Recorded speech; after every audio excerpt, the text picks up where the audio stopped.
It's 1962 and Michael Tarrager was 13 years old when he met the then MP Edward Heath, who later went on to become Prime Minister. With me, it wasn't buggery. He touched, he kissed, he dried me and touched me. And that's bad enough, yeah, but it wasn't anywhere near some of the stuff I endured with other people. Well, Michael tells the whole story in this book, Meet Rag Boy. It's about a childhood destroyed by sexual abuse. I couldn't go to school at times because my back passage was bleeding or because I'd contracted a disease. And this should never happen. It shouldn't have happened then. It shouldn't happen now. Well, Michael has a terminal illness with only a few months left to live, and he is desperate to now get this story out. Everybody who was an abuser, a child abuser, or loved boys, knew about the meat rack. It was the marketplace in Piccadilly Circus, along with an arcade, 24 hours a day it operated.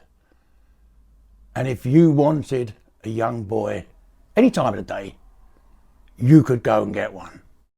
The story begins here in 1949. Michael was one of 3 children abandoned at the hospital, along with his twin brother Mario and his older sister Melita. Their mother, a prostitute, couldn't cope. Well, at the age of 4, he moved here to this foster home in Boreham Wood, and that is when the abuse started. Well, it started off with just fun, tickling from his foster father, but it soon progressed until he was being raped daily and sold out to others.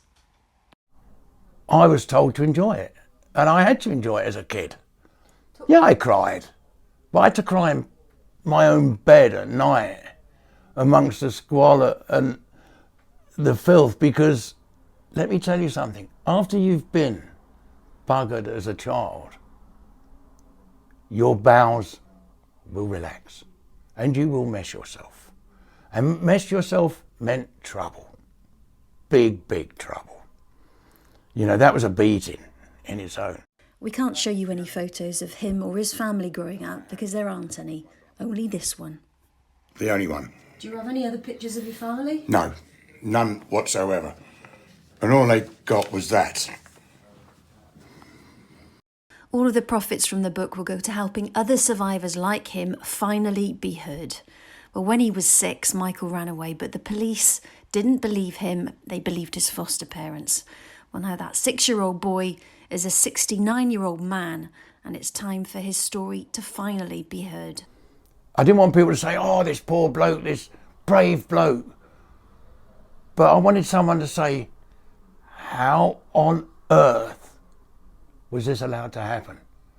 Why has he gone through all these years without people listening to him? If they listened through this way, then every minute, every piece of pain that I went through, whether physically or mentally, and it drove me to a madhouse, to a lunatic asylum, then it's all been worthwhile.